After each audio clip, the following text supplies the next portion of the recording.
Profe, no se lo escuche. Ahí ya me oyen. Ahora sí, Pura vida. Perdón, gracias, Gabriel. un Vamos a gusto. esperar un toquecito a ver si entra un poquito más de gente. Todavía queda un minuto para la hora. Ok, ya vamos a ver. ¿Cómo han visto lo de la tarea? ¿Han podido ver? Bueno, Luis ya me mandó una consulta. No sé si alguno más ha hecho, ha visto algo. Ahora nada. Bueno, ya van a ver que hoy se nos va a aclarar un poquito más, se nos va a ir aclarando un poquito más.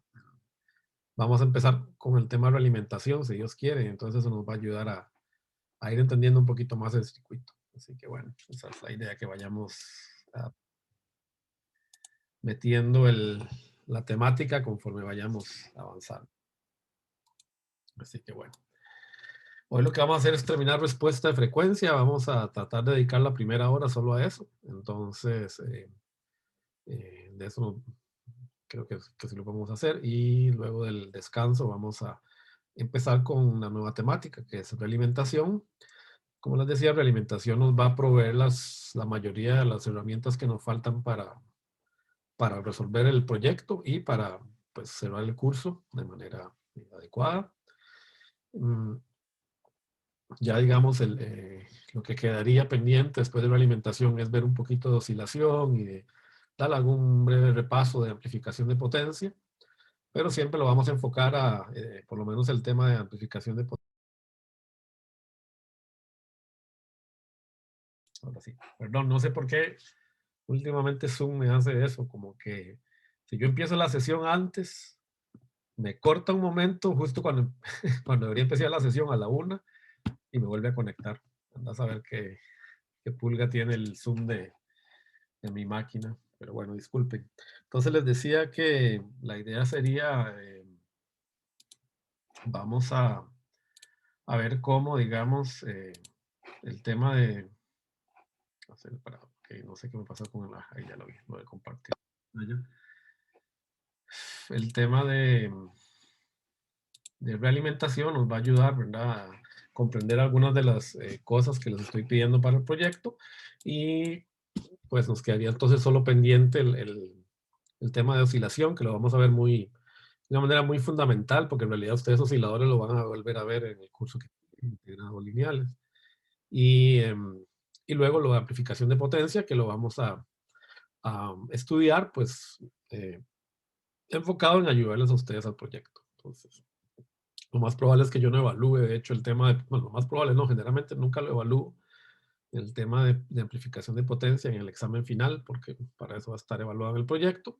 Y el tema de osciladores generalmente lo vemos como un adendum, y normalmente lo que pongo es un problema extra en el examen final.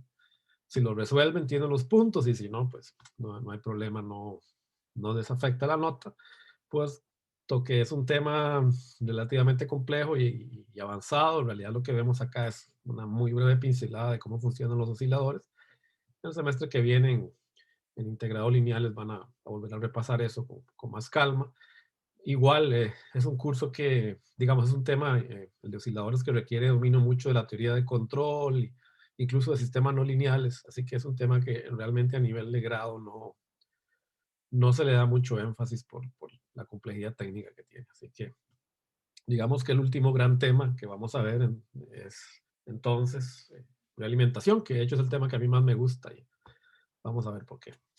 Ok, pero entonces vamos a terminar de cubrir todos estos aspectos relacionados con la respuesta de frecuencia de amplificadores, que de hecho ustedes van a tener que caracterizar su amplificador en términos de frecuencia, una vez que lo tengan diseñado. Y pues, como hemos visto, la velocidad es un factor clave en la electrónica, ¿verdad? Nos interesa procesar datos de la manera más rápida posible, ya sea desde el punto de vista digital o analógico. Estuvimos hablando un poquito de distintas configuraciones de amplificadores. Tenemos, por ejemplo, ya resueltas las ecuaciones fundamentales precisas y aproximadas de los amplificadores emisor común y fuente común, y el de base común o gate. También vimos que el common gate tiene una respuesta de frecuencia un poco más manejable que la del emisor común o el common source. En principio, su polo dominante de salida, o sea, el primer polo que aparece en la función de transferencia, es el polo de salida, ¿no? El polo de salida se convierte en el polo dominante. Mientras que en el emisor común o el common source, el polo de entrada es el que actúa como polo dominante. Cuando hablamos de polo dominante, por aquello que es un término que vamos a escuchar bastante en el resto de la carrera, estamos hablando del polo que primero aparece, el primer polo que aparece en alta frecuencia, y es el que determina el ancho de banda del circuito. Luego estudiamos un poquito el seguidor de fuente, seguidor de emisor. Vimos que su respuesta a frecuencia es relativamente compleja, la solución.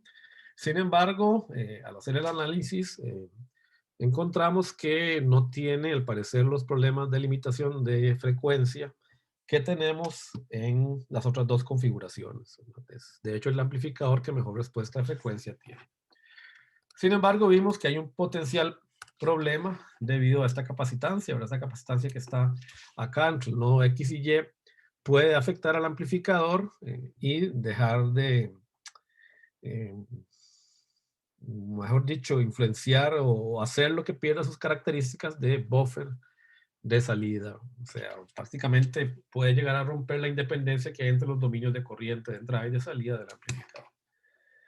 Sin embargo, bueno, haciendo un análisis, digamos, relativamente rápido, aplicando Miller, vimos que esta capacitancia se ve atenuada, ¿verdad? Esta capacitancia de entrada se ve atenuada por un factor 1 más GM por RL. GMRL, en el caso del amplificador common source, no necesariamente es mucho mayor que 1, y es el detalle que hay que considerar, ¿verdad? RL puede ser relativamente pequeña, ¿no? Recordemos que normalmente lo que yo manejo en un seguidor de emisor o de fuente es una impedancia pequeña, como los 8 ohmios, por ejemplo, que maneja un amplificador de audio. O sea que RL puede ser pequeña y GM también es relativamente pequeña. Así que este término puede estar cerca de 1 en el mejor de los casos. Capaz que puede ser un poquito más grande, dependiendo de la transconductancia que tenga mi circuito, ¿no? De salida, el transistor de salida. Sin embargo, bueno, ya esto por lo menos hace, ¿verdad? Que en ese caso, ¿verdad? Por lo menos esta impedancia debida a los capacitores que tenemos entre los nodos X y Y se vean por lo menos divididas entre 2. Y ya eso es algo, ¿verdad? Eso es una mejora del 50% del ancho de banda, de una octava, no está mal. Y por eso es que normalmente, a la hora de la verdad, el amplificador emisor de fuente o emisor de común tiene una respuesta de frecuencia, un ancho de banda muy, bastante bueno, ¿verdad? Alrededor de bueno, aquí estamos más o menos alrededor de 1 a 2, ¿verdad? Gigahertz, ¿verdad? De respuesta de ancho de banda en los dos polos, el de entrada y el de salida. Y eso es, bueno, eso es bastante bueno. Bueno, podemos hacer un ejemplito rápido como para irnos acostumbrando un poquito, ¿verdad? A cómo manejar estas capacitancias. Yo les sugiero que hagan toda la práctica posible, ¿verdad? Para el examen. Si ustedes hacen estas prácticas de identificación de capacitancias y las hacen correctamente, van a tener resuelta la mitad del problema. Bueno, tenemos este amplificador, es un amplificador seguidor de fuente con fuente corriente real, ¿verdad? Noten que M2 actúa como una fuente corriente. Vamos a suponer que lambda es distinto de 0, ¿verdad? O sea que tenemos modulación de canal, por lo tanto podemos suponer, ¿verdad? Que ambos transistores presentan impedancias, ¿verdad? Características, RO2 y RO1. Notemos que las dos resistencias están en paralelo, ¿ok? Porque ambas comparten en CA este nodo de tierra, ¿verdad?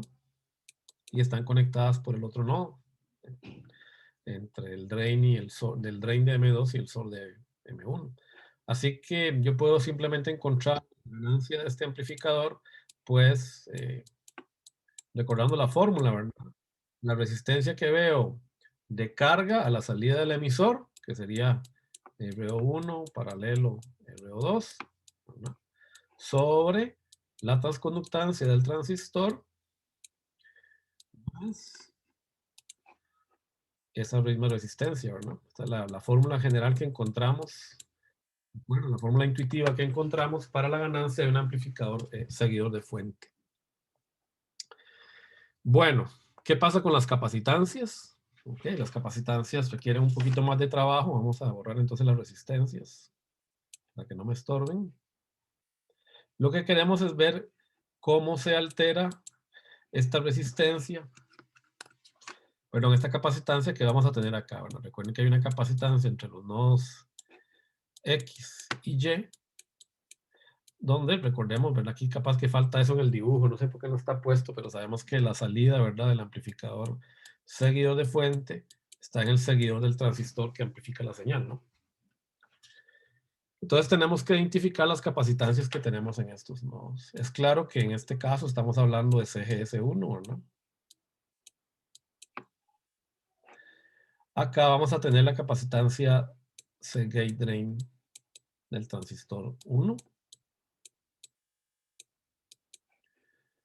Por aquí, recuerden, ¿verdad? Este es un transistor NMOS, así que este no, el volc del transistor está pegado a tierra.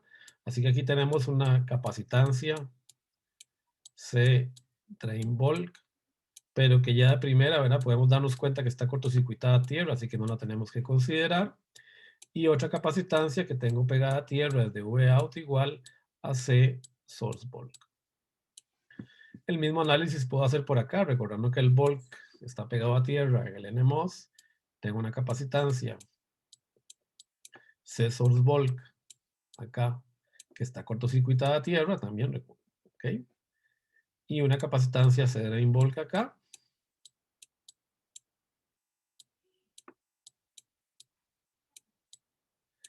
Acá tengo una capacitancia C gate drain, ¿verdad? Del transistor 2, esto sería el transistor 2, ¿verdad? Y acá tengo otra capacitancia, ¿verdad? Pegada, que vamos a llamar C gate source 2. Recuerden que la tensión de polarización VB es una tensión en CC, significa que este nodo también está pegado a tierra, en CA, y por lo tanto no tengo capacitancias de Miller, excepto por este C gate source 1. Entonces esa es la que a mí me interesa estudiar para entender el fenómeno de qué es lo que puede afectar en términos de esa capacitancia al amplificador. De nuevo, lo conveniente siempre es redibujar el circuito, así que lo podemos redibujar ya con todas las capacitancias puestas, ¿verdad? Capaz para que sea más fácil de visualizarlo, ¿verdad?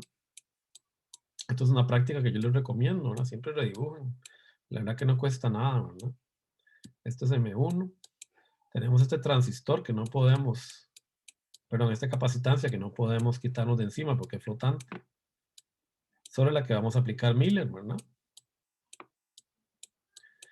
Y tengo acá, ¿verdad? Una capacitancia que está pegada a tierra. Este es el gate drain del transistor 1. Aquí tengo Wayne. Y con respecto a la fuente corriente, recuerden que la fuente corriente en pequeña señal yo la veo simplemente como una resistencia, ¿verdad? Así que aquí tengo RO2. De paso puedo recordar que aquí tengo RO1, ¿verdad? De nuevo, ¿verdad? Para que entiendan por qué esto es una tierra, yo les recomiendo, ¿verdad? Que la marquen como tierra en CA, ¿verdad? Para que no se confundan. Y bueno, vimos que acá voy a tener pegado a tierra dos capacitores, ¿verdad? Voy a tener dos capacitores acá pegados a tierra. En este nodo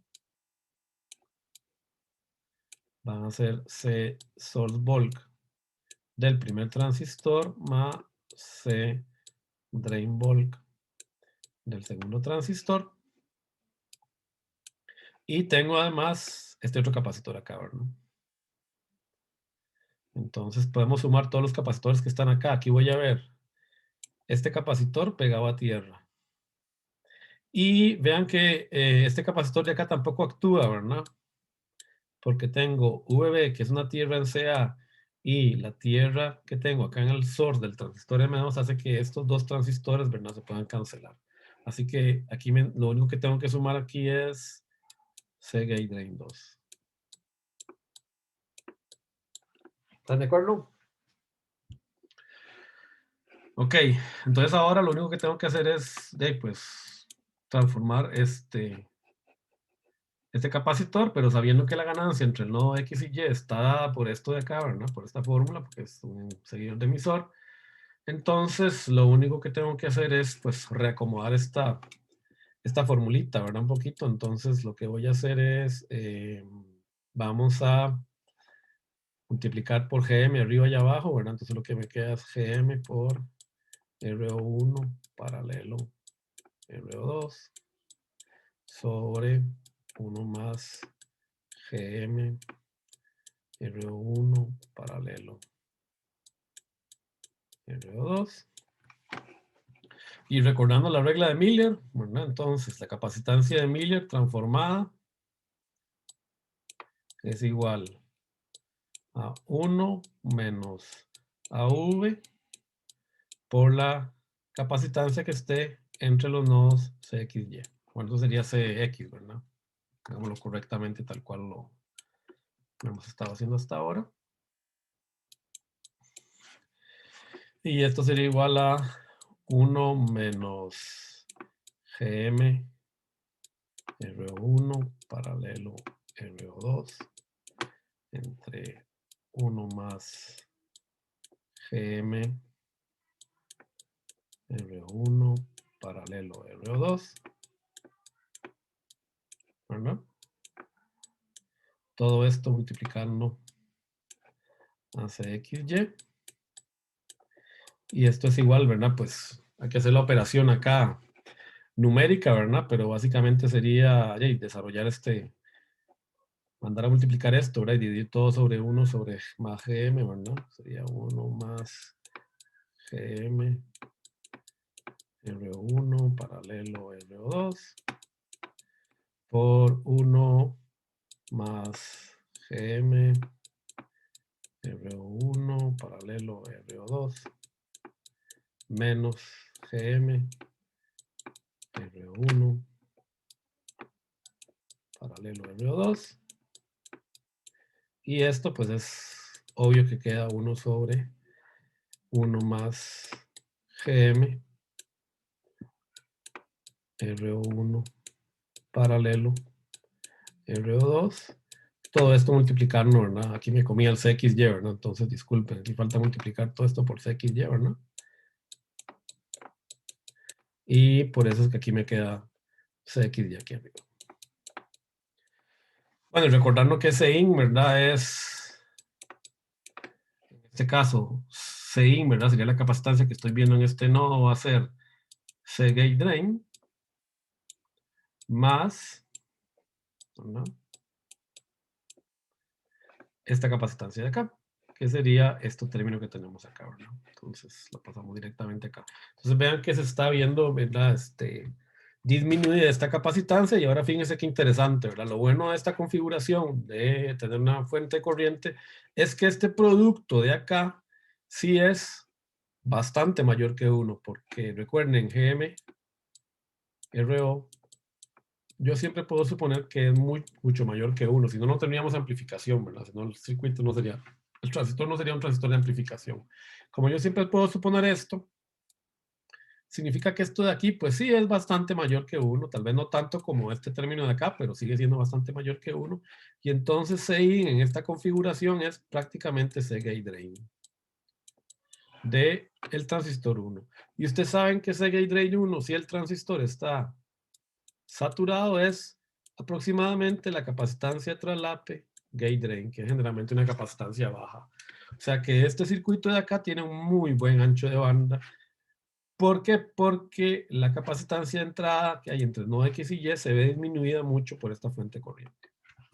Entonces, por esto es que este es un circuito muy práctico, digamos, se utiliza mucho a la hora de construir seguidores de fuente realizables. Bueno, lo segundo que vimos, capaz que lo vimos muy en la carrera, la clase anterior, y por eso es que lo vamos a volver a ver relativamente rápido, es que yo puedo probar que en un amplificador seguidor de emisor, la impedancia de salida es igual a esta fórmula de acá. No vamos a hacer toda la derivación, pero digamos que la podemos plantear con dos ecuaciones alternativas, ¿verdad? Para que ustedes la desarrollen si quieren practicar. La primera es que queda obvio, ¿verdad? Es obvio que VP, ¿ok? Es igual a toda la corriente que va por acá, IP, por el paralelo de RP y la reactancia debida a CCP.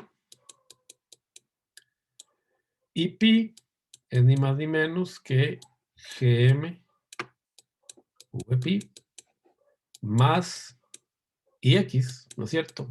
Si hacemos nodos en esta ecuación, ¿verdad? Aquí viene IX y por aquí viene GM por VP.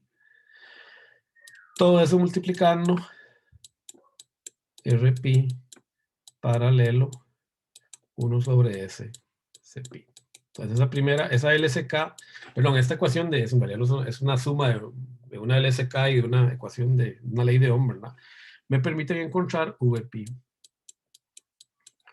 Luego, necesito encontrar Vx, ¿verdad? Pero aquí es claro, ¿verdad? Si ustedes hacen una LVK por acá, pueden obtener una segunda ecuación.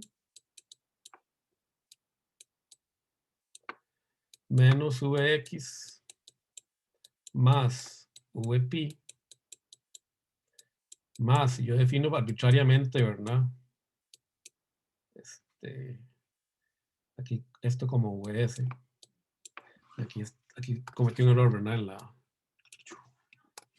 la LVK, ¿verdad? Menos Vx menos Vp más Vs es igual a 0. Pero Vs ya lo conocemos, ¿verdad? Menos Vx menos Vp. Bueno, lo podemos plantear de la siguiente manera, ¿verdad? Vs sería igual a Ip, ¿verdad? Por Rs. Y esto de acá es Ip, ¿verdad? Entonces, esto sería igual a 0. Y por lo tanto, yo puedo decir que Vx, ¿verdad? Es igual a Vp menos Gm Vp más Ix. Todo esto multiplicando Rs. ¿Verdad?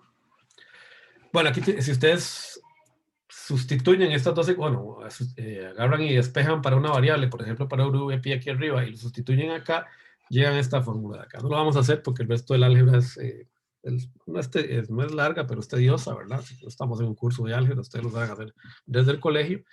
Encontramos esta fórmula. Esta fórmula la vimos la vez pasada, tiene dos potenciales respuestas.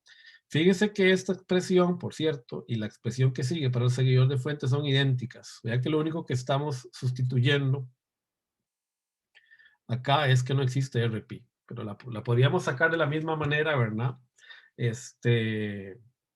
Podrían hacerlo, ¿verdad? Si quieren, pero básicamente encontramos la misma expresión. Simplemente recuerden, ¿verdad? Que RP es infinito, ¿verdad? Así que aquí, pues, lo que hay es, si yo supongo que RP es infinito, ¿ok? Hagámoslo acá si quieren, ¿verdad? Para que vean cómo se hace esto sin necesidad de volver a hacer todo el trabajo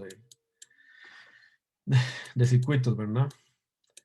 RS, RP, CP, bueno, en este caso sería CGS, ¿verdad? Lo vamos a cambiar.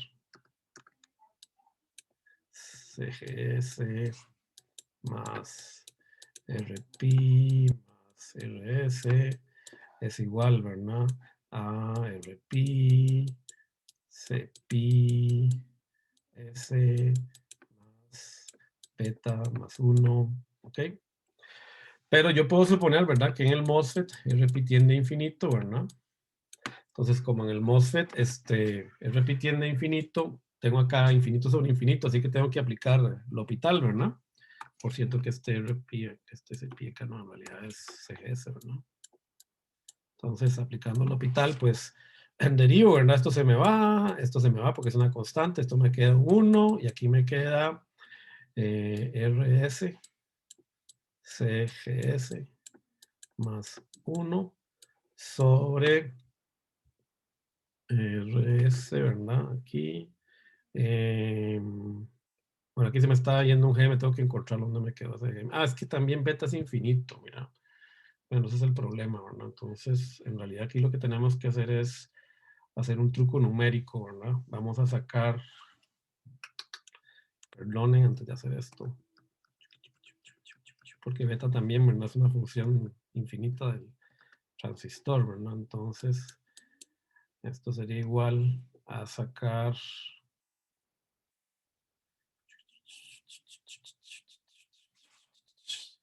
Ajá. Aquí lo que vamos a hacer es sacar beta más 1 abajo, factor común. Ok. Y esto me queda por CGS, S, beta más 1. Esto no me conviene sacar ese beta más 1 tampoco. Me conviene sacar el beta. Ok, entonces vamos a sacar este beta a factor común acá. Ok. Vamos a dejar esto entonces. Esto me quedaría RP sobre beta CGS por S más 1 sobre beta. Y acá me queda RS, RP, CGS. Ok, más RP. Esto es igual a RP sobre beta, que es igual. Recuerden que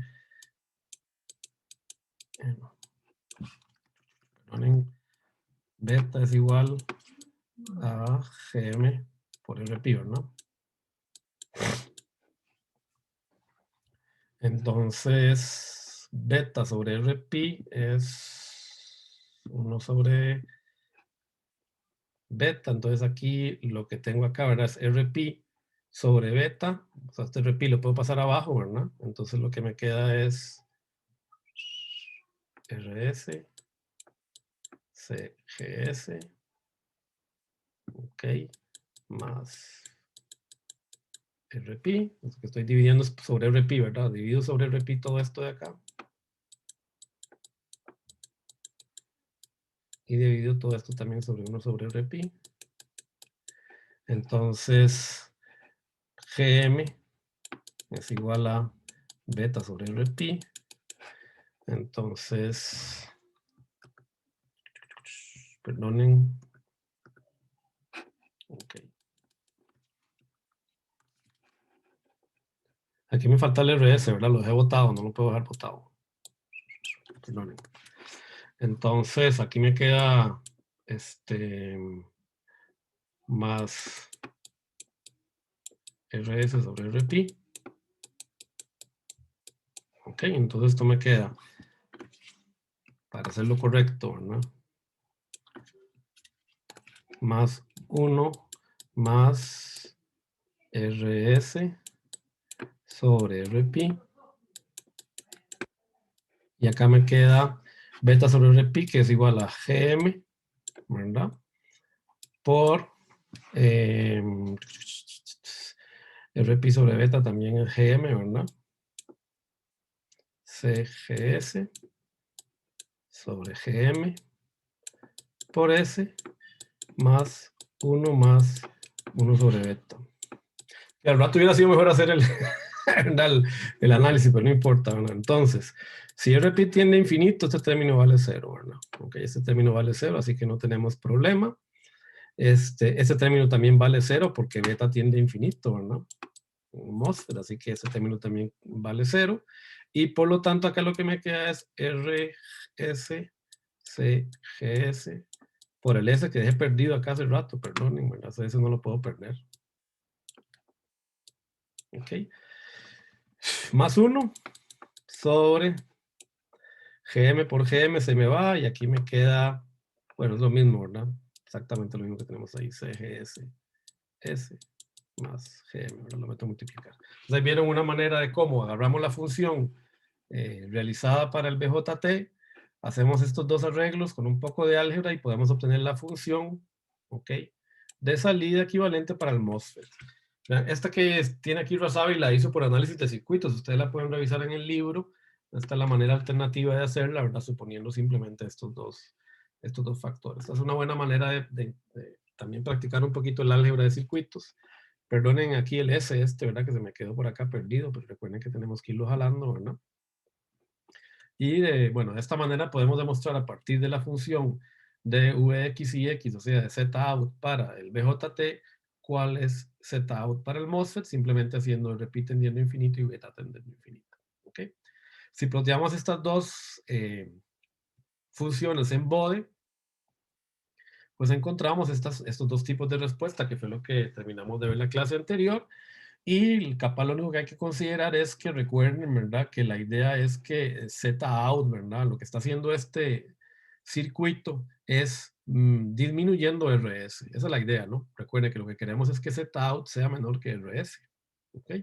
Porque si no, pues el amplificador que tenemos acá va a perder su ganancia. Entonces la idea es que Zout sea menor que RS. Entonces por eso es que estas dos fórmulas de acá son las que realmente me interesan, ¿verdad? Las de la derecha son las respuestas reales que uno esperaría en un circuito bien diseñado. Noten que si RS tiende a infinito en este circuito, ¿verdad? ¿Ok? La impedancia característica de salida es RS, ¿verdad? Y si S tiende, ¿verdad? Para S tender a infinito, y si S tiende a 0, este circuito básicamente lo que hace es tender a 1 sobre G. En el caso del MOSFET, que es la impedancia que conocemos, ¿verdad? Tradicional del MOSFET mirando hacia el source, ¿verdad? 1 sobre GM, ¿verdad? Cuando no tenemos efectos de frecuencia. En el caso del BJT, conocemos que esa impedancia es igual a 1 sobre GM más RS, ¿verdad? Sobre beta más 1, ¿recuerdan? Cuando el circuito está analizado en baja frecuencia. Esto sería para S tendiendo a 0. Fíjense qué es lo que da esta fórmula, ¿verdad? Cuando S tiende a 0, esto se me va, me queda RP más RS sobre beta más 1 y eso es aproximadamente igual a 1 sobre GM más RS beta más 1. Vean que tiene que cerrar con lo que ya conocemos. Bueno, lo mismo si así va a infinito, ¿verdad? Si va a infinito, fíjense que hay que hacer el hospital de estos dos términos y lo que me queda es RS también, ¿verdad? A lo de la verdad, cuando S tiende a infinito. Entonces las dos ecuaciones digamos, los dos plots de Bode salen de ahí. Y luego, pues es claro, ¿verdad? Que tenemos aquí una impedancia que es proporcional a la frecuencia, por lo tanto, esto se comporta como si fuera una bobina. ¿Eso qué quiere decir? Que si aquí yo tengo un capacitor colocado por acá,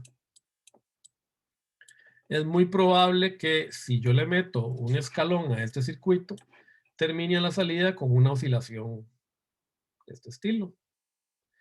Subamortiguada, ¿verdad? De segundo orden.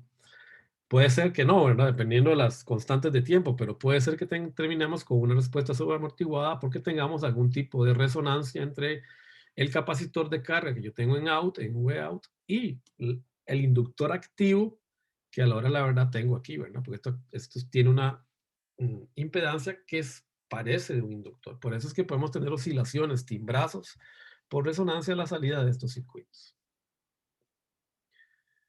Bueno, aquí nada más es un ejemplo más de cálculo de impedancia de salida, no lo vamos a hacer, pero esto es, ya ustedes lo conocen, es aplicar nada más esta fórmula de acá. Okay, aplicar esta fórmula, ok, siempre sabiendo que ahora RS, ¿verdad? En este caso, ¿verdad? Es igual a ¿cuánto? Bueno, pues simplemente sacar las impedancias características de los transistores del amplificador common source. Fíjese que este es un amplificador common source. ¿Ok? Que tiene una ganancia que ya conocemos. La ganancia del amplificador common source es igual a menos GM1, ¿verdad? Que es el transistor de señal, por el paralelo de la resistencia del transistor de señal con la resistencia de la fuente corriente que está dada por M2. Entonces, ¿qué sucede? Que si yo pongo una muy pequeña RL acá, ya lo vimos, hicimos un ejemplo, mucho menor que RO1 paralelo RO2. Si yo no pongo este buffer, la ganancia de este amplificador se me va a ir al suelo, porque entonces tendría que poner aquí en paralelo RL. Pero al poner el seguidor de emisor como buffer, el seguidor de fuente en este caso, puedo mejorar la ganancia. Hicimos un ejemplo al respecto, ¿verdad? Para el curso, para la clase anterior, para el examen anterior. Acá lo que habría que introducir ahora, pues es el efecto de esta capacitancia que está acá. ¿Okay? Nada más para ver qué pasa en términos de frecuencia.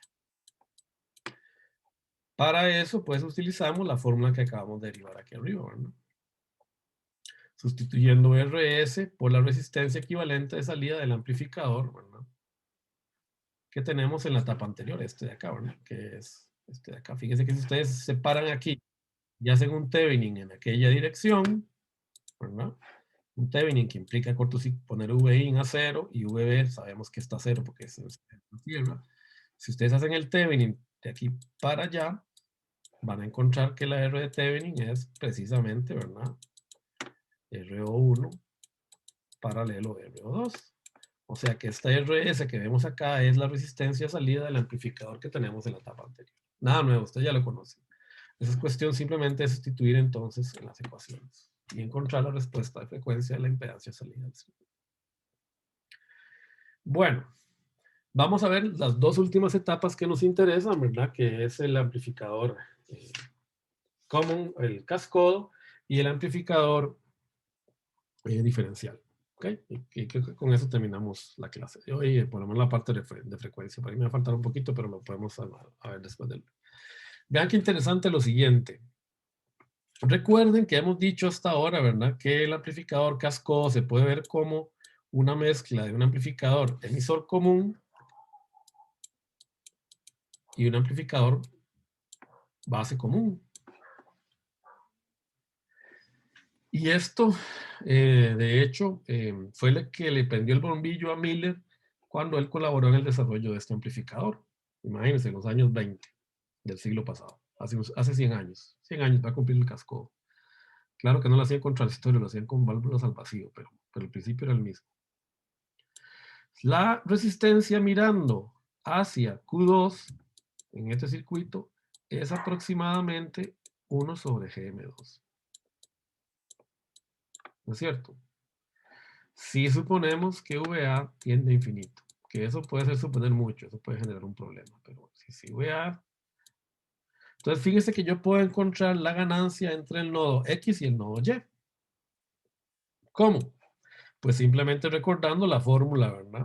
Mi fórmula dice que la ganancia que hay en un amplificador emisor común es igual a la resistencia vista en el drain, que es 1 sobre GM2, esta de acá, sobre la impedancia vista hacia el source del transistor, 1 sobre GM1.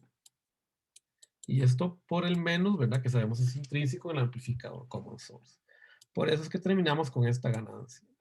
Y fíjese que en este circuito, si los dos transistores reciben la misma corriente, que tiene que ser así, ¿verdad? Fíjese que IC2, IC1 es igual a IE2, que es aproximadamente igual a IC2, si beta es mucho mayor que 1, ¿verdad? Lo cual generalmente es el caso. Entonces la ganancia en este amplificador se ve, por ejemplo, la ganancia en la primera etapa, en el primer emisor común, se ve limitada solo a -1. Y eso es muy, muy interesante porque recuerden que la capacitancia CX es igual a 1 menos AV CXY, que en el caso de este amplificador es igual a 1 menos 1 por CμU1. O sea que la impedancia de Miller, la capacitancia de Miller, perdón, de este circuito es 2 veces CμU1. Recuerden que en el emisor común esto nos daba decenas, 50, 70 veces. Ya veamos esta capacitancia amplificada 50, 70 veces. En el cascodo, el efecto de Miller hace que esta capacitancia más bien no se vea tan afectada por la poca ganancia que hay entre nodo X y Y. Eso es muy práctico.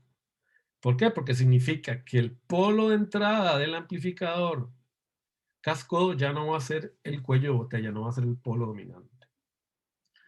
De hecho, podríamos sacar también el polo que está aquí situado, ¿verdad? Fíjense que vamos a verlo acá de manera más clara. Aquí ya estoy transformando, haciendo la transformación de Miller, ¿verdad? Del capacitor CXY. En este nodo de acá también se me tiene que cumplir que tengo que ver las capacitancias de sustrato, ¿verdad? Que tengo acá. Pero recuerden que aquí también hay una capacitancia, ¿verdad? Que es CP2.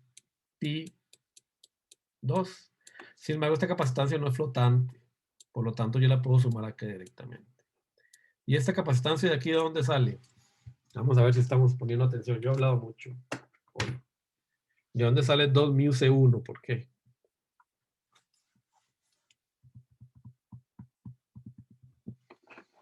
¿De dónde viene ese 2 C mu ahí? Por el teorema de Miller. Exactamente, muy bien, Gabriel, está experto, exacto. Tenemos que aplicar también el teorema de Miller a la salida, ¿verdad? Del circuito. Entonces, el teorema de Miller dice, ¿verdad? Que a la salida, recuerden, C, Y es igual a 1 menos 1 sobre AV, ¿verdad? Por CXY, que en este caso sería 1 menos 1 sobre menos 1, ¿verdad? Para hacerlo así bien trivial, ¿verdad? Por C mu 1 y esto da 2, ¿verdad? Igual. En este caso nos dio lo mismo, ¿verdad? El de entrada y el de salida. Esa es la ventaja, digamos, que tiene este tipo de amplificador, ¿verdad? Que el efecto de Miller se ve reducido por la poca ganancia que hay entre el nodo X y Y. Ojo, vea, se los vuelvo a decir para el examen. Pónganme atención, graben, es más, anoten. Estamos en el 41, minuto 41 de la clase. Ok, anoten esto. La ganancia que se usa para calcular Miller es la ganancia entre los nodos de interés. Recuerden, se lo vuelvo a repetir. No me vengan luego con que AV aquí en este circuito es igual a menos GM1 Rout, donde Rout es igual a GM2 por RO1 por RO2 paralelo a RP2, ¿verdad? O sea, se van y me buscan la fórmula al cascodo, ¿verdad? O sea, y se lo van al formulario y entonces agarran, bueno, y esto queda en paralelo con RL, ¿verdad? Paralelo RL, y entonces ustedes traen todo esto y lo meten acá, vean, si hacen eso, sonaron.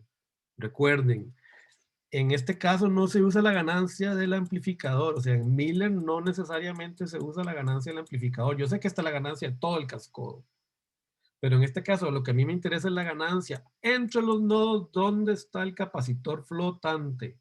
Ok, guárdenlo, vean, minuto 41, minuto 43 de esta clase, ¿no? Que lo quieren recordar. La ganancia que hay que usar es la ganancia entre los nodos donde está el capacitor flotante. Ya más advertidos no pueden ir para el examen, ¿verdad? Ok, ya más no puedo hacer. No puedo decir más. Ok, entonces, ¿qué es lo interesante de esto? Para terminar, digamos, con el cascodo. Fíjense que el polo de entrada, entonces, ya no es tan crítico. Este polo de acá, ¿verdad? Va a ser igual a las impedancias que veamos características de acá, ¿verdad? Que sería en este caso 1 sobre GM2 y acá RO1.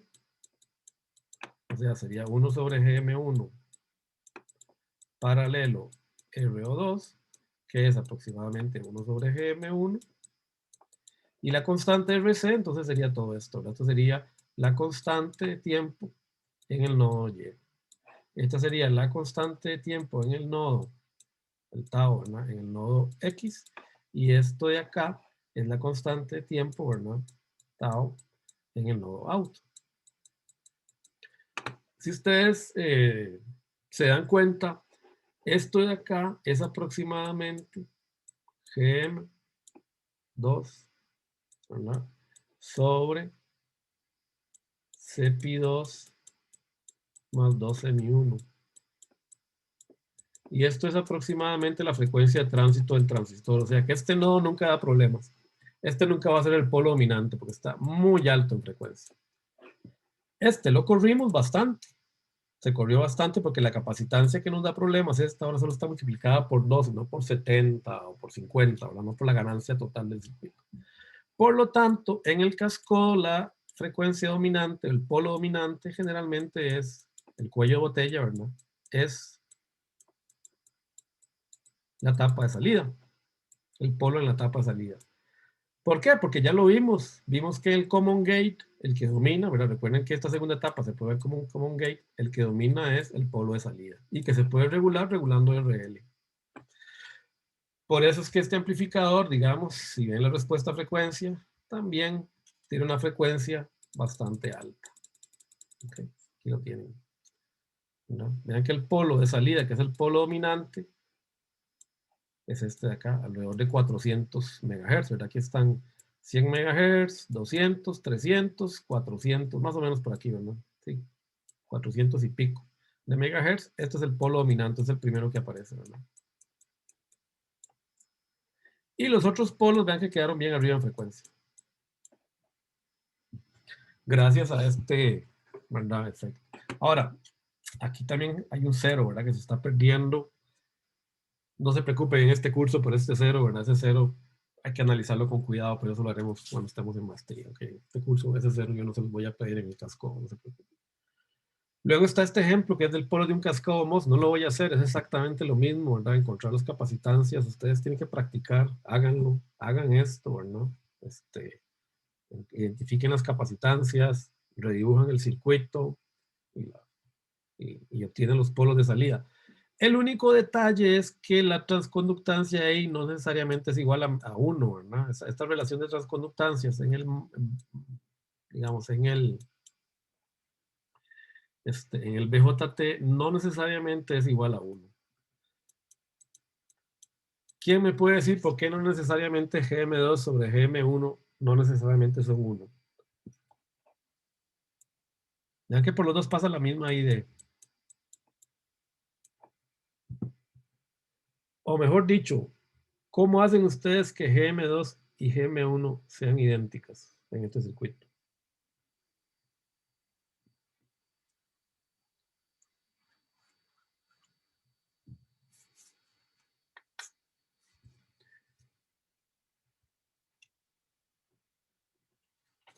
¿Cuál es la única manera para asegurar que GM1 y GM2 son idénticas en este circuito?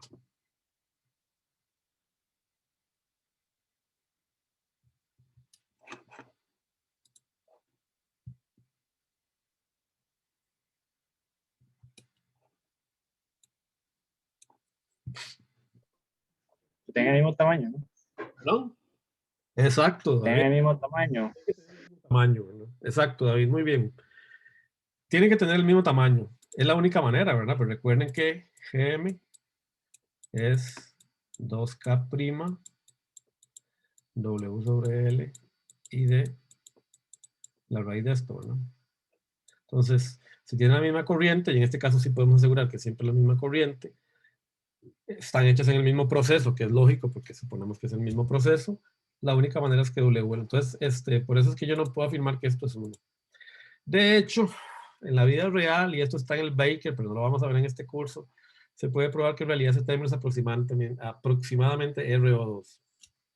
Hay un efecto ahí, ¿verdad? Que tenemos que considerar, bueno, pues el hecho de que aquí en realidad hay una resistencia, ¿verdad? Es inevitable que aquí haya un RO2.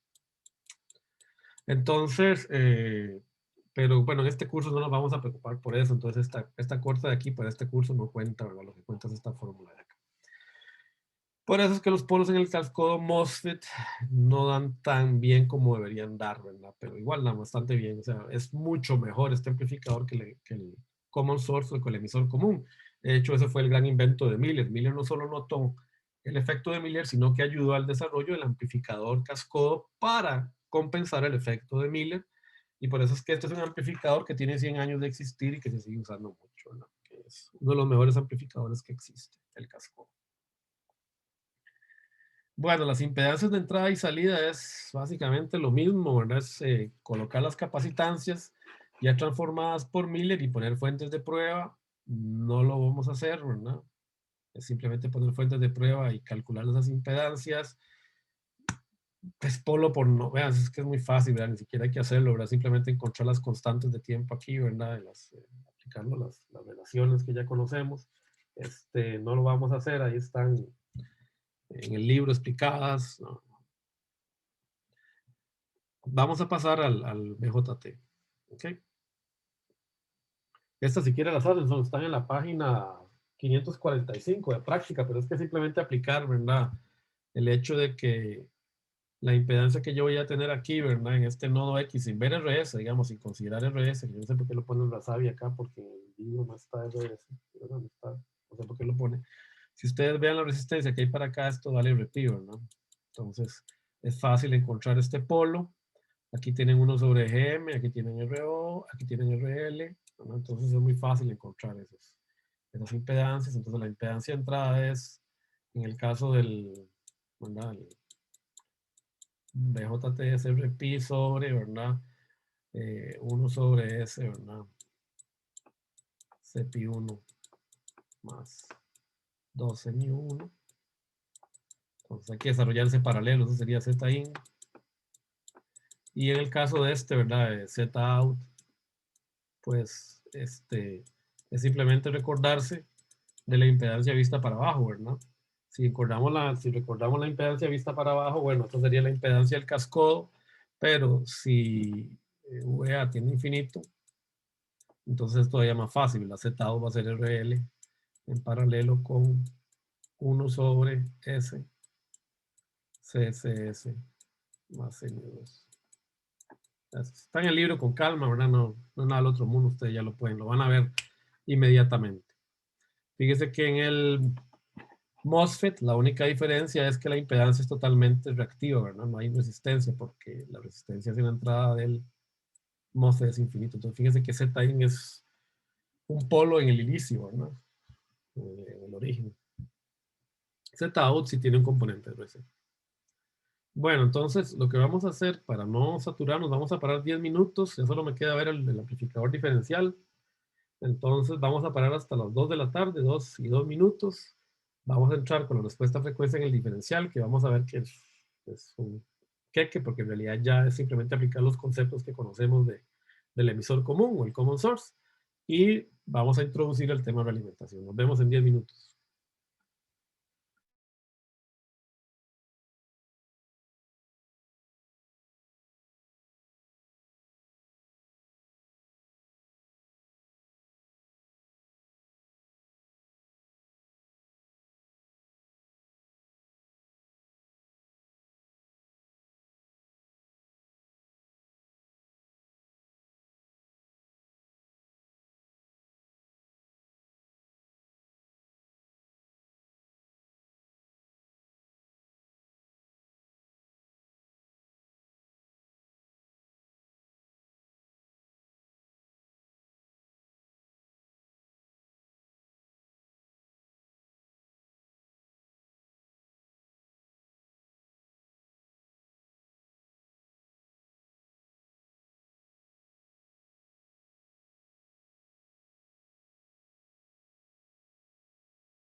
Bueno, vamos de vuelta.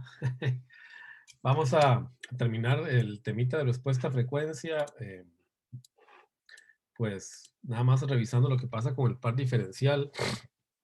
No lo vamos a hacer con mucho detalle porque como ustedes van a ver, el par diferencial en realidad tiene la misma respuesta a frecuencia que el emisor común o el common source. Recordando el principio, ¿verdad? De que yo puedo partir el circuito, ¿verdad? En dos mitades, ¿verdad? Okay. Si las dos ramas son idénticas, ¿verdad? Si las dos ramas, la positiva y la negativa, o la izquierda y la derecha, son exactamente iguales, yo puedo partir del principio de suponer que esto de acá es una tierra virtual. Okay. Y si esto es una tierra virtual, entonces puedo transformar mi circuito, ¿verdad? En un medio circuito, que sería este de acá. Y si ustedes se dan cuenta, ese circuito ya lo conocemos, es el emisor común, al cual ya analizamos también en términos de la respuesta en frecuencia. Lo mismo pasa en el MOSFET, ¿verdad? Si las dos ramas son idénticas, puedo suponer que esto de acá es una tierra virtual, ¿verdad? Fíjense que al hacer una tierra virtual se me eliminan estas capacitancias. Y me queda este circuito que ya lo conocemos, ¿verdad? Es equivalente al common source. Entonces no tenemos que hacer el análisis de respuesta de frecuencia de este amplificador, por lo menos en el caso de que el amplificador se pueda partir en dos medios circuitos iguales. En cuyo caso, lo único que tenemos que hacer es aplicar las fórmulas que ya conocemos del emisor común. Hacemos la transformación. Aquí tenemos, por ejemplo, un cascodo. Sabemos cuál es la resistencia de salida de ese cascodo. Aplicamos el concepto de medio circuito. Las dos ramas las suponemos iguales, ¿verdad? M3 igual a M4. M1 igual a M2. Podemos hacer entonces el análisis desde el punto de vista de medio circuito. Si supongo que lambda es igual a 0, no me preocupo por la resistencia del cascodo y puedo aplicar simplemente los polos, ¿ok? Que derivamos para el cascodo hace algunos minutos. Tengo que volver a hacer el análisis. Me voy a, lo parto a la mitad y me voy a encuentro los polos para el circuito equivalente de modo común, perdón, de salida single-ended que ya analizamos. Entonces no hay que volver a hacer todo el análisis. Fíjense que esta respuesta de acá de frecuencia es la misma, ¿verdad? Que esta respuesta de frecuencia de acá. ¿Qué tenemos acá? Bueno, en este caso, sí, esto es el BJT, exactamente la misma frecuencia del cascodo. No tenemos que volver a hacer los cálculos, nos venimos, ¿verdad? Y alguno de ustedes me preguntará, bueno, profe, pero ¿cómo hacemos, verdad? Para ver la respuesta total. Bueno, en realidad, recuerden que a la hora de la verdad lo que vamos a tener es que V-out va a ser igual a la resta entre V1 y V2, ¿verdad?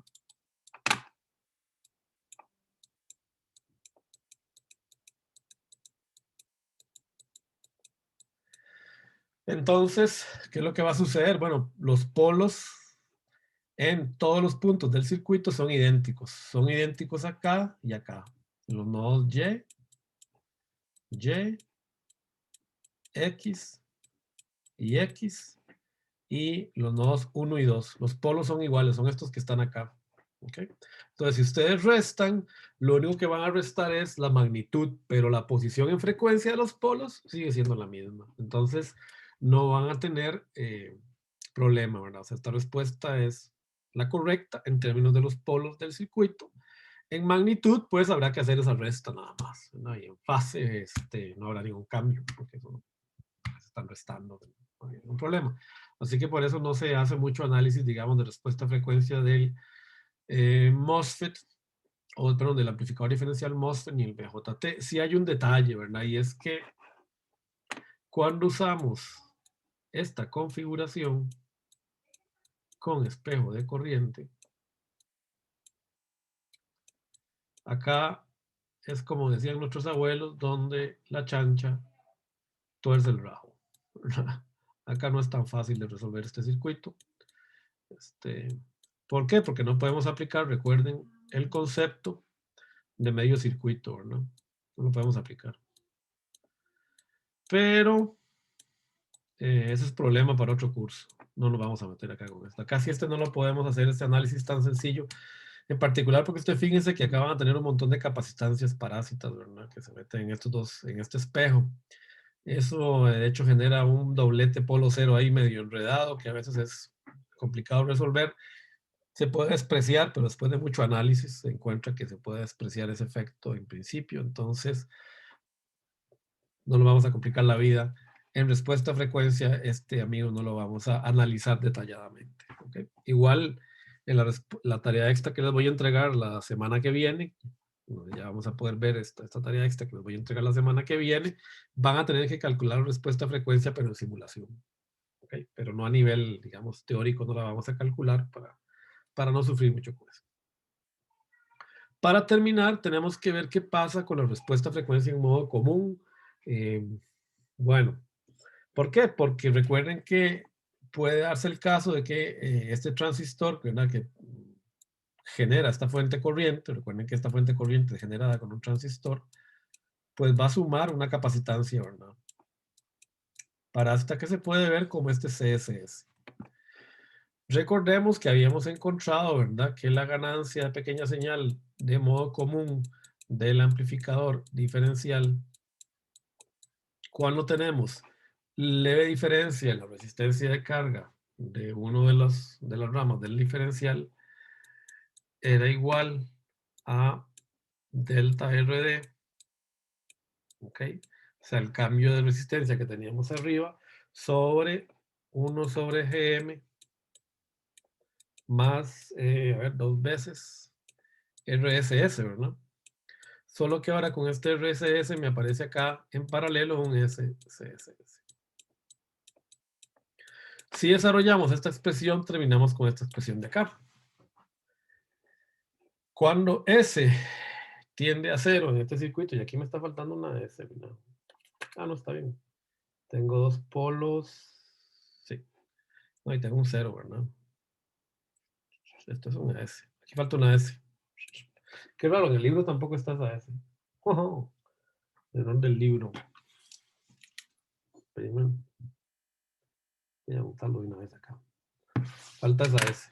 Entonces tenemos un 0 aquí, ¿verdad? En esta frecuencia, que es el que produce este monomio de acá, ¿verdad? Cuando S tiende a 0, fíjense que este término es 0, este término es 0, entonces me queda GMRD. Cuando S tiende a 0, me queda entonces que la ganancia es GM delta RD sobre 2 GM RSS más 1, que es equivalente, ¿verdad? A delta RD por la fórmula intuitiva, ¿verdad? Vamos a pasar, dividimos sobre 1 sobre GM, ¿verdad? Y me queda 2 RSS más 1 sobre GM, ¿verdad? Que es la fórmula intuitiva, ¿verdad? Que ya la conocemos, ¿verdad? Entonces, es esto de acá, ¿verdad? Esta fórmula de acá. Esto es cuando S tiende a 0, perdón. Que era lo que ya conocíamos. Pero, ¿qué sucede? Cuando nos aproximamos a este 0 de acá, empieza a crecer la ganancia. Empieza a crecer hasta que S tiende a infinito. Cuando S tiende a infinito, ¿verdad? Tenemos que aplicar el L'Hopital aquí, ¿verdad? ¿Qué sucede? Bueno, arriba y abajo me va a quedar lo siguiente.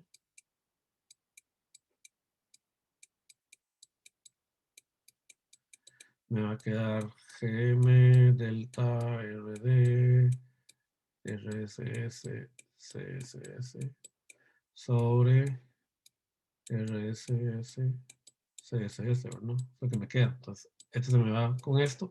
Y me queda la ganancia del amplificador en modo común, que ya conocemos, ¿verdad? Esto de acá. O sea que empieza a ganar mucho el amplificador.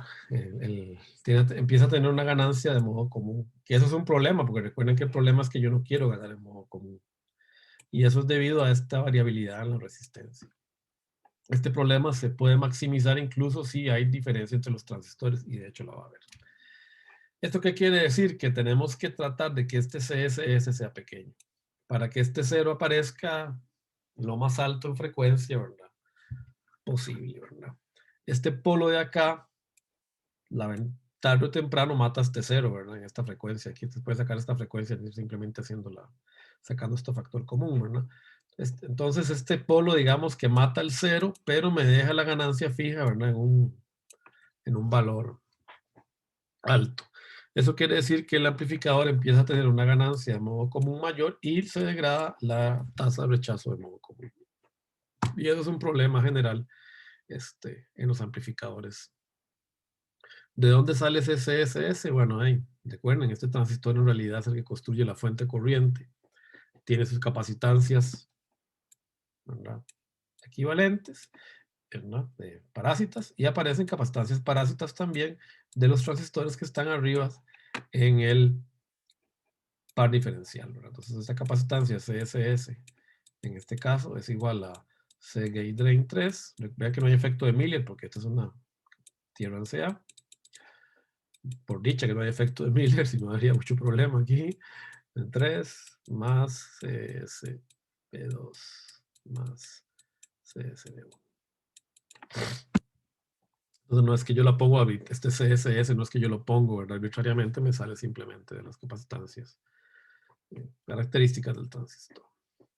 Bueno, aquí hay un ejemplito, no lo resolví, pero yo los invito a que lo resuelvan, está muy interesante, es el ejemplo 1128, por favor, siéntense a hacerlo, ¿verdad?, con calma, para que vayan entendiendo cómo ir incorporando el análisis. Aquí en este ejemplo hacen primero el análisis de baja frecuencia y luego hacen el análisis de alta frecuencia. Entonces, háganlos, digamos, primero lo hacen con un BJT y luego lo hacen con un MOSFET y hacen los análisis de alta y baja frecuencia. Por favor, son prácticas, háganlos, por favor, para que así salgan más fortalecidos, ¿verdad?, para el examen. Son fáciles de resolver, Razavi los explica con mucha calma. Háganlo y luego pues aprovechen, ¿verdad?, para llevar esas dudas que tengan a la tutoría. Bueno, vamos a empezar con el siguiente tema y vamos a hablar unos 20 minutos solo para introducirlo. Es un tema que a mí me gusta mucho, de hecho es quizá uno de los temas más bonitos de diseño, es lo que tiene que ver con la alimentación negativa. Nosotros vamos a enfocar la realimentación negativa desde el punto de vista de circuitos. Sin embargo, esto es muy importante considerarlo, la realimentación negativa no es un fenómeno que solo exista en el dominio de los circuitos electrónicos o eléctricos. De hecho, la realimentación negativa es un fenómeno natural. Es un fenómeno natural que incluso está involucrado dentro de los sistemas biológicos y sociales. Por ejemplo, ustedes saben que nosotros tenemos más de 5 sentidos en realidad. Uno de los sentidos menos conocidos que existe es el que se conoce como el sentido de la propiocepción. El sentido de la propiocepción básicamente lo que permite es que el cerebro esté consciente de la posición de los distintos miembros del cuerpo, sin necesidad de utilizar ninguno de los otros 5 sentidos. O sea, por ejemplo, si ustedes se ponen qué sé yo, algo, digamos, que les tape la vista para abajo, o si ustedes colocan las manos detrás de ustedes y las empiezan a mover, ustedes pueden saber si su mano de arriba, si una de las manos está arriba y la otra mano está abajo. Lo pueden saber gracias a este sentido de la propiocepción. De hecho, gracias a ello podemos caminar sin necesidad de estar pensando cómo caminar.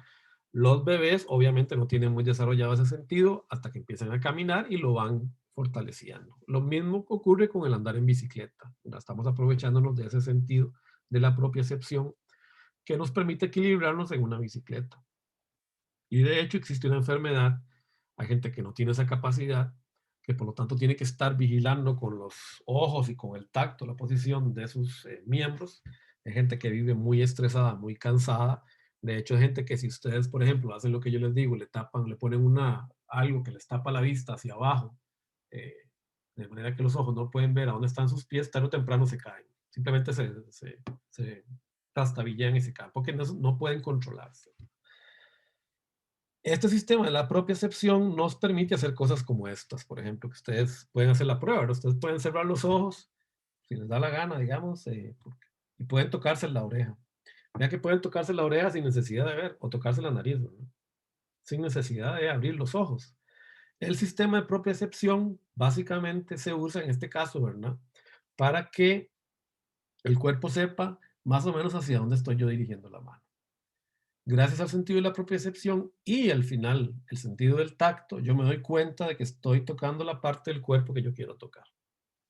Existe un fenómeno de realimentación negativa, ¿verdad? El sistema de propiocepción le envía datos al cerebro, el cerebro empieza a ajustar el movimiento de la mano hasta que alcanza el punto que a mí me interesa, sin necesidad de ver.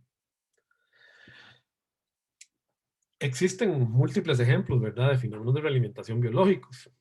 Existe el fenómeno también de realimentación social, ¿verdad?, que es muy conocido. Por ejemplo, ustedes pueden ir en una carretera, como iba yo hace varios años por la autopista La Saupín, detrás de un tráiler con doble línea amarilla, y ustedes pueden decidir adelantar, ¿verdad? Porque este tráiler va a 40, vamos tarde, no viene nadie, ya se fijaron varias veces, no viene nadie, y se mandan. Y a la vuelta hay un tráfico, ¡pum!, los para, 250,000 pesos de multa yo pagué. Adivinen qué, ya yo no vuelvo a adelantar en doble amarilla. Capaz que alguna vez lo vuelva a hacer, pero vieras que la realimentación de los 250,000 pesos me ha ayudado mucho como para contenerme. Esa es una realimentación social, ¿verdad? Ustedes rompieron una norma y el sistema les dio una realimentación negativa en este caso. Tuvieron que pagar y socialmente se adaptaron. Esto funciona en muchos ámbitos. Incluso funciona a nivel computacional. Por aquí, digamos, capaz que los de computadores van a decir, ¿qué tema este que me va a dar chacón? Por dicha que no lo voy a volver a ver en mi vida. Lo siento, pero la realimentación negativa es fundamental, ¿verdad? Para lo que es Machine Learning, inteligencia artificial, sistemas de optimización y demás. Está metida dentro de eso, ¿verdad? Recuerden, yo no sé si ustedes ya han trabajado, supongo que sí, ¿verdad? Con redes neuronales.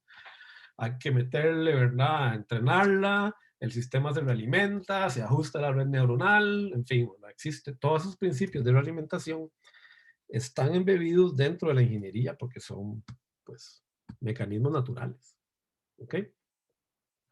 Nosotros en este curso lo vamos a describir desde un punto de vista matemático, relacionado con circuitos, ¿ok? Y desde una primera aproximación de primer orden. Más adelante, los de electrónica, cuando lleven análisis de sistemas, lleven comunicaciones avanzadas y lleven control, van a ver mucho más de realimentación, porque la realimentación es fundamental para los dispositivos electrónicos avanzados. Para construir transmisores, para construir robots, para construir sistemas de comunicaciones o de control, son fundamentales. Conversores de CDC, conversores DCAC, para paneles fotovoltaicos, vean, por todo lado les van a salir a ustedes los principios de realimentación negativa. En el caso de los de computadores, bueno, van a sufrir por ahí el curso que viene, ¿verdad? Integrados lineales, y capaz que ya no van a ver mucho en términos de circuitos, lo que significa realimentación, pero es muy probable, y de hecho yo creo que ya lo deben estar viendo en algunos de esos cursos de programación. La realimentación, capaz que no se llama así, ¿verdad? En computación uno le dice a veces backpropagation y todos estos términos, ¿verdad?, computacionales que se usan, ¿verdad? Minimizar el error, algoritmos de minimización de error, todas estas, digamos, terminologías que se utilizan más a nivel de computación o informática, en realidad tienen que ver con el mecanismo de realimentación. El algoritmo, por ejemplo, Steepest Descent, por ejemplo, el LMS, el Least Mean Squares, cualquiera de esos algoritmos están fundamentados en el principio de realimentación negativa. ¿Cómo funciona un sistema de realimentación negativa de primer orden? Bueno, lo primero es que tenemos un sistema de alimentación directa, que puede ser un amplificador. Bueno, en este curso va a ser un amplificador. ¿Ok? Este sistema produce una salida debido a una entrada. La entrada normalmente la vamos a llamar error E. ¿Ok? A la salida de este sistema, que por ahora genéricamente lo vamos a llamar Y, aunque luego vamos a ver que ese Y puede tomar cualquiera de los dos valores, o no valores, ¿cómo decirlo? Puede ser cualquiera de las dos variables típicas que utilizamos en electrónica, ¿verdad? Corriente o tensión, variables físicas. A esa salida Y la vamos a muestrear o censar de alguna manera. Y ese valor que muestreamos de ahí lo vamos a realimentar a través de una red de realimentación. ¿Ok? Vamos a agarrar algo en la salida y lo vamos a retrotraer hacia un mecanismo de comparación que básicamente lo que va a establecer es la diferencia entre un parámetro XF y un parámetro X, donde X va a ser mi señal de control de entrada. Esto de acá es lo que me produce el error. Mi sistema debe tender de alguna manera, y esa es la ventaja de la alimentación negativa, debe tender de alguna manera a que el error sea 0. De nuevo, por ejemplo, los de computadores que han visto tal vez algoritmos de optimización ya saben, ¿verdad?, que esta es una de las maneras, por ejemplo, utilizadas para estimar soluciones en determinados sistemas, ¿verdad? Definimos una función de error y vamos a tratar de que ese error llegue a 0. Todos estos componentes se pueden construir de distintas maneras, mecánicamente, físicamente, algebraicamente, electrónicamente, hidráulicamente, lo que sea. Hay distintos tipos de controles. En este curso nos concentramos en circuitos, por lo tanto los mecanismos que vamos a utilizar son totalmente electrónicos. Pero en realidad la realimentación o estos sistemas pues me ayudan a mí a desarrollar cosas de cualquier índole, ¿verdad? Por ejemplo, dispositivos de visualización como Laserdisc o, bueno, ahora los Blue Disc o los Blu-ray o en fin, ¿verdad? Montones de cosas que yo puedo utilizar. O sea, puedo electrónicamente monitorear y variar variables físicas de cualquier índole. Entonces, tenemos esos 4 mecanismos fundamentales que me permiten establecer lo que se conoce como una función de lazo cerrado. Esta función de lazo cerrado en realidad también se conoce como la fórmula de Black. Black fue un ingeniero de laboratorios Bell que pensó en esto mientras iba en el tren camino al trabajo. Se le ocurrió cómo establecer numéricamente o algebraicamente una fórmula que le permitiera describir la relación en un sistema realimentado de primer orden entre la entrada y la salida. Y ese fue, digamos, el inicio de lo que se conoce como la teoría de control. Aunque en realidad la realimentación, como les digo, existe desde siempre porque es algo biológico y natural. Y ya mucha gente en el pasado, como Newcomb, cuando generó su primera máquina de vapor, ¿verdad? Que luego fue mejorada por Watts y luego por Sikvich, fue el otro, ¿no? Que luego ya se me olvidó cómo se llamaba el otro, el que en realidad, Trevithick, que fue el que inventó la verdadera máquina de vapor, no James Watt, pero esa es otra historia. James Watt simplemente se apropió la patente, pero Trevithick fue, digamos, el que desarrolló la máquina, digamos, que conocemos ahora de vapor. Utiliza estos conceptos de lazo cerrado, pero que sin embargo todavía no habían sido teorizados. Y de hecho las locomotoras del siglo XIX funcionaban aplicando muchos de esos conceptos, ¿verdad?, de alimentación. Pero digamos que Black fue el primero que formalmente se sentó a determinar las fórmulas que dieron pie a lo que se conoce como la realimentación o la teoría de control. Entonces lo que vamos a derivar es esta formulita y con eso vamos a parar hoy. Vamos a avanzar un poquito para ver las implicaciones que tiene un circuito y con eso vamos a parar hoy. Esta es la demostración de la función de transferencia de lazo cerrado. Está sacado del Rasabi, la pueden repasar, pero vamos básicamente a considerar lo siguiente. Supongamos que tenemos nuestro sistema de lazo cerrado. E es el error. Y sigamos la relación de bloques que tenemos acá. XF es igual a K por Y. Okay, entonces aquí tengo mi primera relación. El error es la resta entre X y XF. Fíjese que por eso está, aquí hay un símbolo más, fíjese que por eso aquí hay como un simbolito menos abajo, ¿verdad? Me está indicando que esta comparación es una resta. Puede ser una suma, ¿ok? Y ahí vamos a meternos en otro ámbito que se conoce como realimentación positiva. Pero eso lo vamos dentro de un rato. Entonces el error es igual a X menos XF, pero XF yo lo puedo sustituir de una vez por esto de acá. Noten que la salida es igual al error por A1. Esto suponemos que es un amplificador lineal, así que simplemente produce una multiplicación. Que lo que hemos querido venir haciendo desde hace largo rato. Ojo, ustedes me pueden decir en este momento, Chacón, padre, pero ninguno de los amplificadores que hemos visto hasta ahora es muy lineal. Excepto uno, me acuerdo, que es el emisor común degenerado. Ese yo creo que sí era bastante lineal. Pero el resto no eran lineales para nada. Paciencia.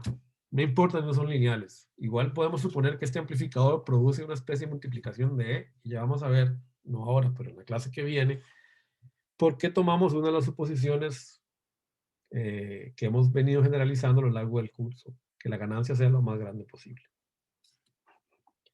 Entonces yo sustituyo el error. Ok. Por E, aquí. Y luego simplemente hago álgebra, ¿verdad? Distribuyo a 1, reacomodo y obtengo esta relación. La ecuación de Black dice que en un sistema realimentado de primer orden, la función de transferencia entre la salida y la entrada es igual a A1 entre 1 más K por A1. Esto es lo que se conoce como la ganancia del lazo cerrado.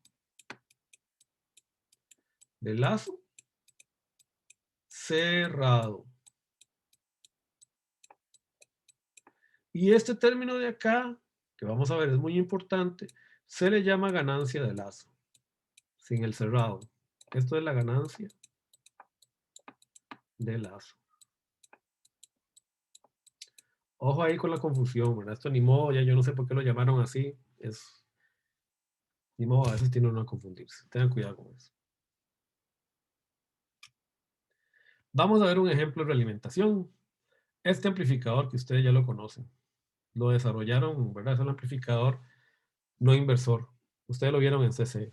Suponiendo que este amplificador era un amplificador ideal. ¿Recuerdan? Ustedes habían supuesto que este era un nodo donde, ¿verdad? Se podía prácticamente pensar en algo así como una tierra virtual, ¿verdad? La caída de tensión que había acá es aproximadamente 0.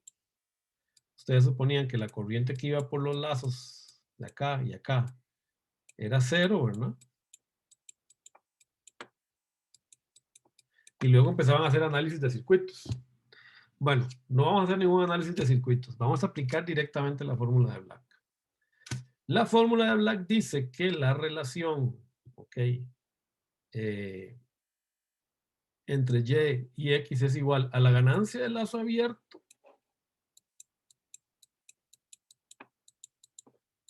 que sería este de acá, entre 1 más K veces la ganancia del lazo abierto. ¿Cómo obtengo K? A ver, recuerden que definimos acá, ¿verdad? Que XF es igual a K por Y.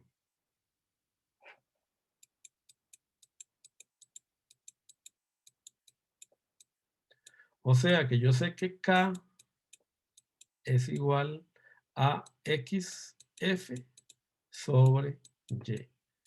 Noten ustedes que esto es un circuito, aunque le hemos puesto X y Y, es un circuito que amplifica voltaje, porque sabemos que este es un amplificador de voltaje. Entonces yo sé que en realidad estas variables son voltajes. ¿Ok? Luego vamos a ver que en realidad esto hay que identificarlo con mucho cuidado. ¿Ok? Pero por ahora hágame caso, vamos a suponer que son voltajes. ¿Ok? Entonces, ustedes saben que si esto es así y que ese amplificador es ideal de manera que no hay una corriente que entre por este nodo menos, yo puedo decir que XF, ¿verdad?, es igual a Y por R2 entre R1 más R2, ¿no es cierto?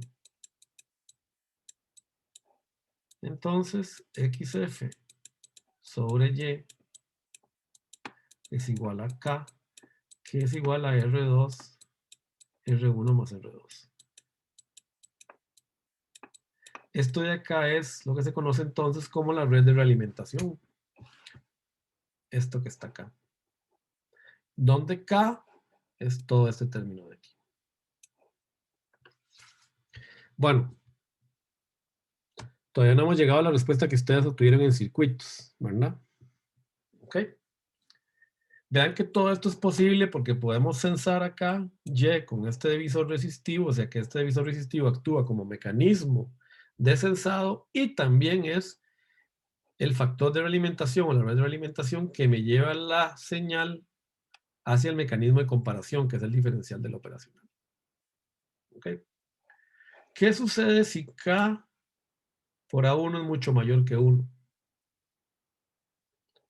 Vean que si eso es así, yo puedo suponer que Y sobre X es aproximadamente A sobre 1 sobre K A por 1, que es igual a 1 sobre K, que sería igual a 1 sobre R2, R1 más R2, que sería igual, ¿verdad?, a 1 más R1, R2, que fue la ganancia que ustedes encontraron en CC para este amplificador utilizando teoría de circuitos. Es un amplificador no inversor. ¿Ok? Lo resolvimos simplemente aplicando teoría de control, sin aplicar. Lo único que aplicamos de teoría de circuitos fue este divisor de voltaje, lo único que aplicamos. El resto fue puro teoría de control aplicando la fórmula de Black. ¿Qué ventajas tiene esto? Bueno, fíjense que si yo logro cumplir esto, ¿me importa si A1 es lineal o no es lineal?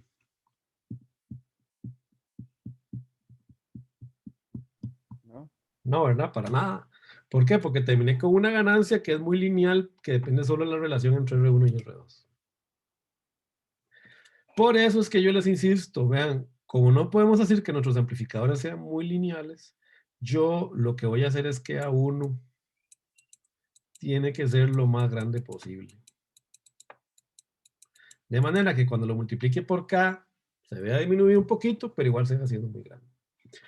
Y de esa manera independizo al circuito de las no linealidades, de las variabilidades, de todos los problemas de temperatura que puede tener el amplificador A1. Y vamos a ver incluso que hasta me mejora el ancho banda, el amplificador A1.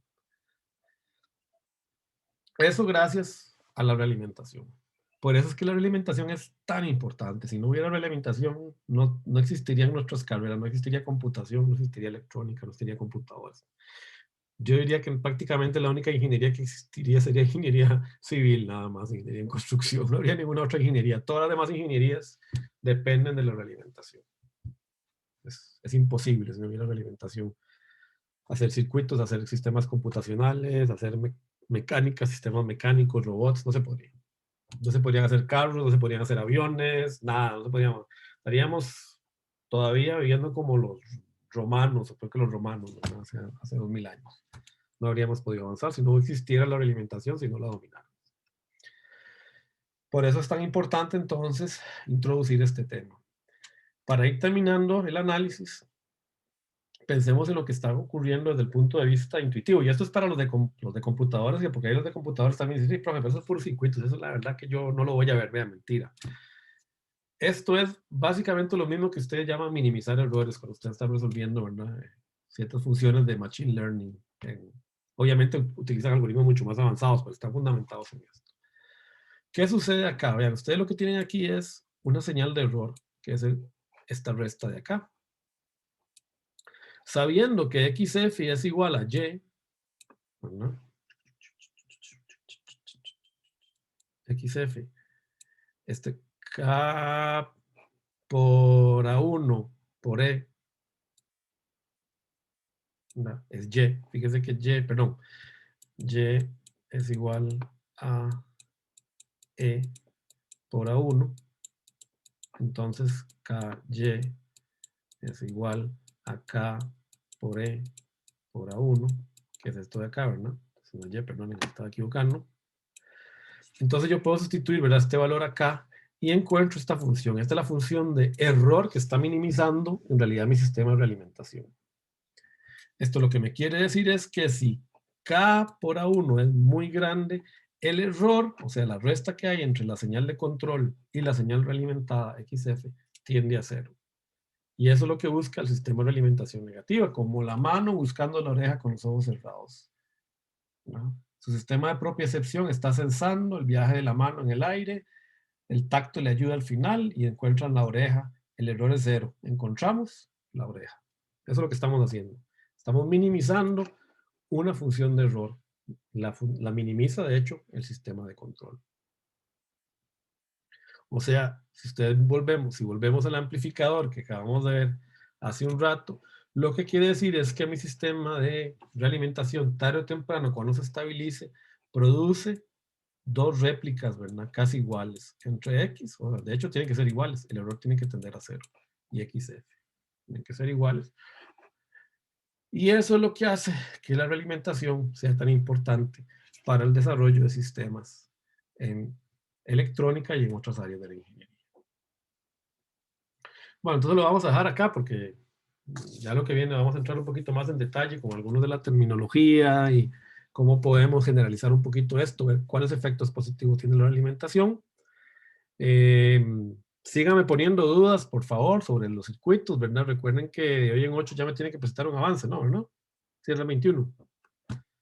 Muy básico, pero tienen que darme algún avance, ¿verdad? De hoy en 8 sobre el proyecto. Entonces, vayan, trabajen. Puede ser un avance hecho ahí a mano, no tiene que ser un reporte, ¿verdad? Escrito, es un avance ahí, alguna simulación, algo dibujado, preguntas, el avance pueden ser preguntas.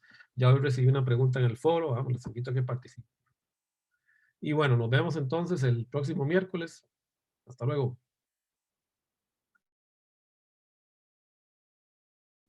Luego, profe, gracias. Bueno, profe. Profe. Bueno, hasta luego, que les vaya bien. No, profe.